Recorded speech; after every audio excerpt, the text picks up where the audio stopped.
जो 5 साल पत्रकारिता में हो जाते हैं वो वरिष्ठ पत्रकार हो जाते हैं। मेरे 54 साल हो चुके हैं तो अपने वरिष्ठ नहीं, अब बुढ़ा पत्रकार किसी काम का नहीं होता। तो मैं आपको कुछ बातें बताना चाहता हूँ। सुबह बहुत अच्छी स्पीचेस हुई और कई स्पीचेस ने बहुत सरप्राइज भी किया।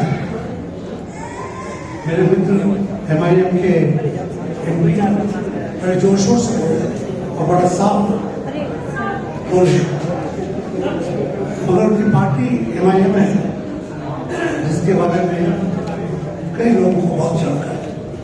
तो मैं उस पॉइंट से 2-3 बातें आपको करना होती हैं, क्योंकि आज की महफिल में पहली बात तो यह है कि हम दिल्ली के लोग माइनॉरिटी में हैं, आप लोग महाराष्ट्र के और पुणे के मेजॉरिटी में। तो आपकी महफिल में मेरे को बोलने का मौका मिल रहा है। हमारे AC माइकल ने ईसाइयों में क्या हो रहा है उसके बारे में बताया। किसी और का कर रहा हूँ इसलिए तो बैठा हूँ। आज के दिन मणिपुर में क्या हो रहा है वो भी बताए। मैं शुरू करना मांगता हूँ आज के दिन से। आज 27 मई 1964 मैं कॉलेज में सिर्फ दखल दिया था, जवाहरलाल नेहरू की मृत्यु हुई आज ही के दिन। और तकरीबन इस वक्त उनकी राष्ट्रीय मूर्ति बनी और हम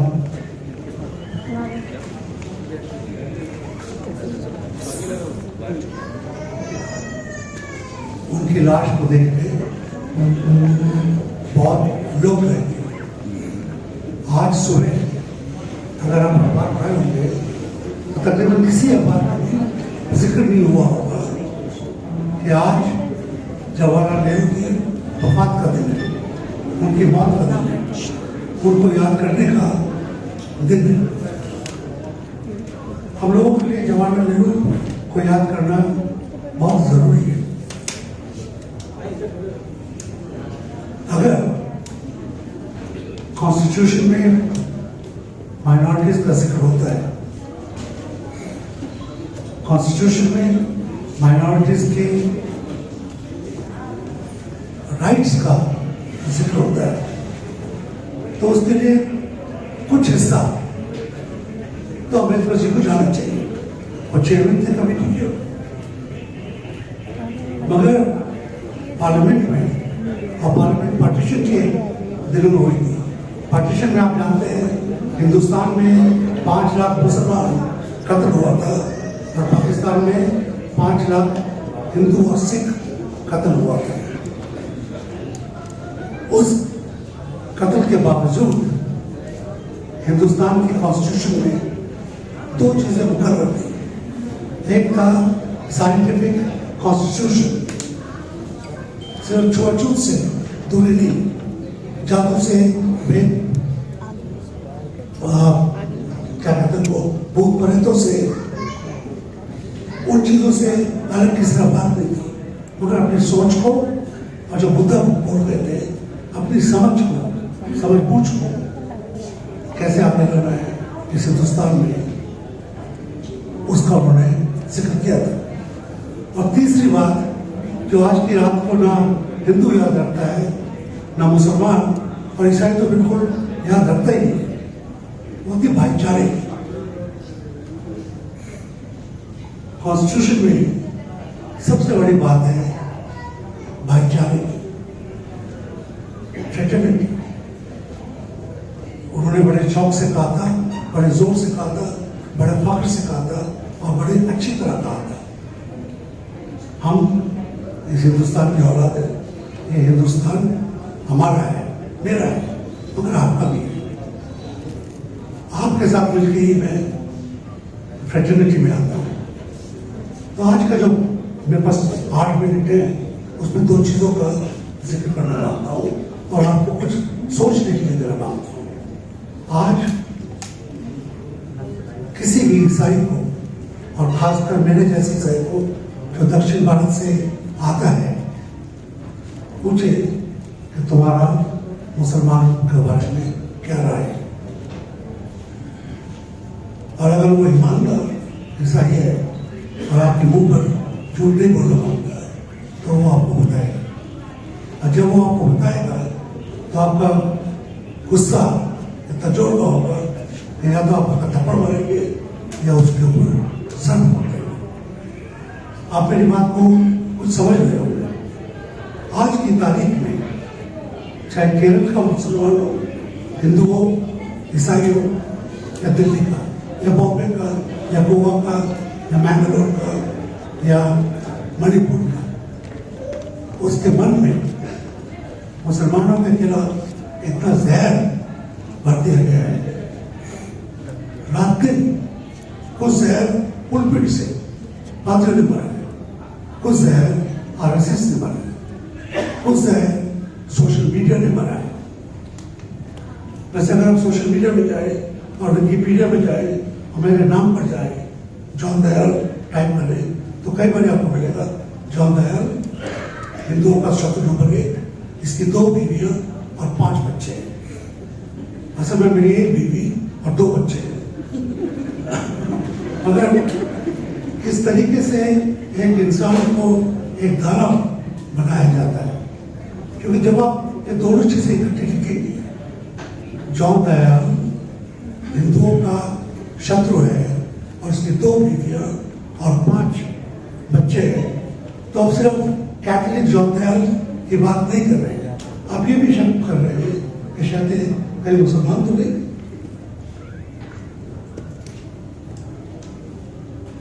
ये इस्लामोफोबिया कैसे आ रहा है, हर रोज आ रहा है, इसको कैसे रोकना है? अगर इस्लामोफोबिया नहीं रुका तो ये सब शब्द रह जाएंगे, कुछ होगा नहीं। आज भी दक्षिण भारत में कहा जाता है, फिल्म आई है केरल की कहानी। केरल की कहानी में है कि 33,000 ईसाई लड़कियों को गल्फ में ले जाया गया और आईएसआई में उन्होंने ज्वाइन कर दिया। जबकि अगर आप पूछें पुलिस से, अगर आप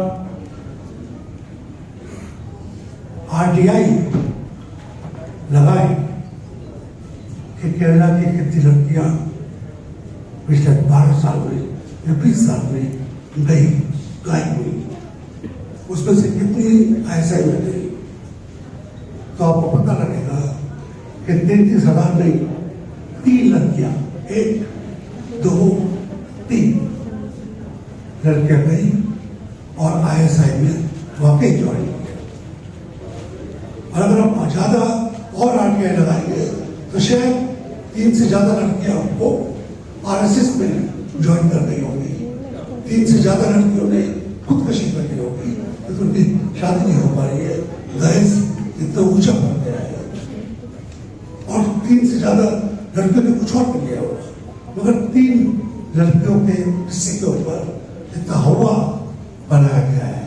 उस हवा की तारीफ चर्च में हो रही है, अखबारों में हो रही है, सरकारें टैक्स फ्री कर रही है। सरकार की मदद, प्रोफेसर्स की मदद, दानिशमंद लोगों की मदद किस तरीके से इस्लाम के खिलाफ, मुसलमानों के खिलाफ,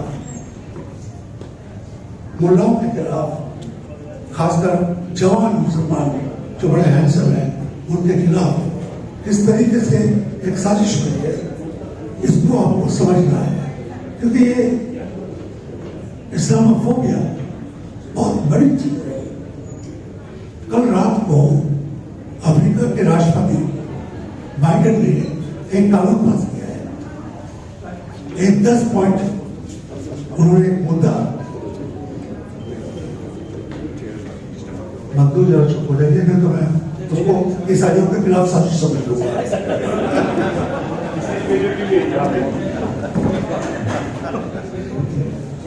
बाइडेन ने एक कानून कह सकते हैं पास किया है कि किस तरीके से ईसाइयों में, यहूदियों के खिलाफ घृणा है, जिस घृणा के कारण हिटलर ने 66 लाख यहूदियों का कत्ल किया, उनको चेम्बर्स में जलाया गया, उनके राख को जमीन में दिया गया, उनके बालों को काट के कमर बनाए गए, उनके दांतों को तोड़कर जो सोना था उसको तकनीकों के लिए इस्तेमाल किया गया। और कोई बहुत सुंदर लड़की थी तो उसकी खाल का केवल लैंप बना दी। मैंने सब कुछ जानता हूँ क्योंकि मैं उन म्यूजियम्स में गया हूँ, जर्मनी में, इजराइल में, जहाँ पे सब चीजें रखी है, जहाँ पे यहूदियों की चर्बी से बना हुआ साबुन रखा है, यहूदी लड़की की खाल से बना हुआ टेबल लैंप रखा है। वो जो घृणा थी उसके खिलाफ 65-75 साल होने के बाद भी इस्लामोफोबिया अमेरिका में है और यहूदियों के खिलाफ नफरत अमेरिका में। आज की तारीख में भी जर्मनी में यहूदियों की कब्रों को तोड़ा जाता है। इंग्लैंड में जहाँ मैं रहता था उससे 8 किलोमीटर दूर यहूदियों का बहुत बड़ा कब्रिस्तान है। वहां पे तकरीबन आप कह सकते हैं हर महीने कब्रों के ऊपर स्वास्तिक बना दिया जाता है, यहूदी घर के आओ वगैरह वगैरह। तो आप समझ सकते हैं एक कौम को दूसरी कौम के खिलाफ उकसाने के लिए कितने दत्कर्म करते हैं राजनीति के लिए, पावर के लिए। जब अमेरिका में जिसको हम लोग सब मान के चल रहे हैं ईसाई देश है, वहां पे ईसाइयों में यहूदियों के खिलाफ नफरत आज की तारीख में 2023 में फैलाई जा रही है, जिसके होते हुए अमेरिका के राष्ट्रपति एक कानून लाए जिसको कल के अखबार होते हैं। हिंदुस्तान में इस्लामोफोबिया होता है, खुलेआम रातों दिन हर टेलीविजन, खुलेआम रातों दिन राष्ट्रीय धर्म संसद होती है, वहां पर बोला जाता है। और खुलेआम कैथोलिक चर्च के संडे के खुतबे में उसके खिलाफ अभी तक कोई कानून नहीं है। अगर भारत की सरकार किसी कौम विशेष के खिलाफ, किसी धर्म विशेष के खिलाफ नफरत फैलाने को कानून नहीं मान रही है, जबकि सुप्रीम कोर्ट इससे विचलित है, तो बात साफ जाहिर है कि सरकार उसको चलाने वाले उसके नेतागण इस नफरत में है, उसके अंदर मिले हुए उसके साथ है और उसके सरनुमा है एक तरीके से। मेरा अपना मानना है कि अगर इस नफरत को नहीं रोका गया तो इसका बहुत बुरा असर होगा। एक बेटा सेल्फी बाद में ले लेना, मैं सुबह फोटो लेनी तुम्हारी लोग के लिए निकल आया। इस नफरत का बहुत बड़ा असर होगा। इसका मजाक नहीं सकते, उदाहरण देता हूँ। एक इंटरनेशनल सेमिनार में पाकिस्तान का एक स्पीकर वो बता रहा था हमको पाकिस्तान में क्या होता है। पाकिस्तान में जैसे आज की तारीख में हिंदुस्तान में मुगलों का किताबों से हटा दिया गया है, पाकिस्तान में आज से 30 साल पहले हिंदुओं के कुछ हिस्से बुद्ध हिस्से किताबों से हटा दिए गए थे।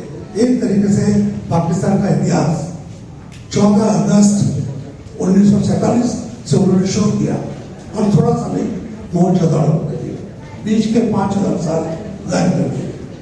तो ये साहब जो वहाँ की IAS के थे वो बता रहे थे कि आप लोग कितने तकलीफ वाले। हमारे यहाँ जो पुलिस वाला, जो सैनिक अफसर, जो पाकिस्तान सिविल सर्विस का ऑफिसर होता है, जो यहाँ का बनता है, वो इतिहास पढ़ रहा है जिसमें उसको हिंदू शब्द दिख रहा है, हिंदुस्तान शब्द दिख रहा है, उसके मग्ज में जो घुस गया है, उसका जो मानसिक स्वभाव क्या है, वो जो भी करेगा वो कहते यही ठीक है, ये हमने पढ़ा है। और बता रहा था कि अगर आज की तारीख में भी कोई खो हो जाए, इलेक्शन को अच्छा आदमी जीत जाए, हमको 2 पुष्टें लगेगी, वो जहर निकालेंगे। पिछले 9 साल में मोदी जी और इनके कारिंदों ने जो जहर भरा है, एक जनरेशन में नहीं बढ़ेगा। ये छोटे बच्चे बड़े हो जाएंगे, मेरे उम्र का जाएंगे, 75 को पार हो जाएंगे, तब भी लिख पाएंगे कि कोई ना कोई कह रहा है कि किताबों में यही तो लिखा है। उसको हम किस तरीके से लड़ सकते हैं। 14 का इलेक्शन, 24 का इलेक्शन हारने जीतने कोई फर्क नहीं पड़ता है। 24 नहीं तो 25 नहीं तो 26 नहीं तो 27 आदमी कितने साल जीता है? 100 साल तो नहीं जीते कभी ना कभी होता, मगर उसके बाद भी कितना टाइम लगेगा उस जहर को मिटाने के लिए, ये हमको सोचना है। और इसी वास्ते उस जहर के खिलाफ जो लड़ाई है हमको रोज लड़नी है, हर मुद्दे पे लड़नी है, हर चीज पे लड़नी है। हमको अपने आप को भी इकट्ठा करना है। मुसलमान चाहे 20 करोड़ हो या 14 करोड़ हो, पता लगेगा जब सेंसस आएगी।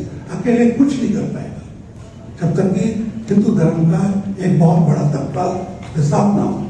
ईसाई धर्म आज 3 करोड़ है, कुछ सरकारी लोग कहते हैं 6 करोड़ लोग, मान लिया अकेला क्या कर पाएगा? पूरे हिंदुस्तान में 5 सीट नहीं जीत पाएगा जब तक एक बहुत बड़ा तबका हिंदू धर्म का हमारे साथ नहीं आएगा, सिविल सोसाइटी का हमारे साथ नहीं आएगा। वो लड़ाई हम अकेले नहीं लड़ पाएंगे। आज का मुद्दा होना चाहिए था और रोज का हमारा मुद्दा होना चाहिए, हम किस तरीके से सिविल सोसाइटी जो बेसिकली हिंदुओं ने बनाई है, हम तो माइनॉरिटी, हम जहां भी जाएंगे अपनी गाड़ी से, अपनी शक्ल से, अपने जुबान से, अपने क्रॉस से, अपने बिहेवियर से, अपने भाईचारे से लोगों को पता लग जाएगा कि हम अलग हैं। अंग्रेजी में एक गाना है, By our love you will know that we are Christians। हमारे प्यार से आप समझ पाओगे कि हम ईसाई हैं, हमारी गालियों से नहीं। उस तरीके से मैं 2 मिनट में खत्म कर रहा हूँ। किस तरीके से हम सिविल सोसाइटी को पुख्ता कर सकते हैं, मजबूत कर सकते हैं, उसके साथ चल सकते हैं, उसके अपने साथ लेके लड़ सकते हैं। जब तक ये नहीं हो पाएगा मुश्किल है। ऐसी महफिलें हर रोज होती है और हर रोज होनी चाहिए।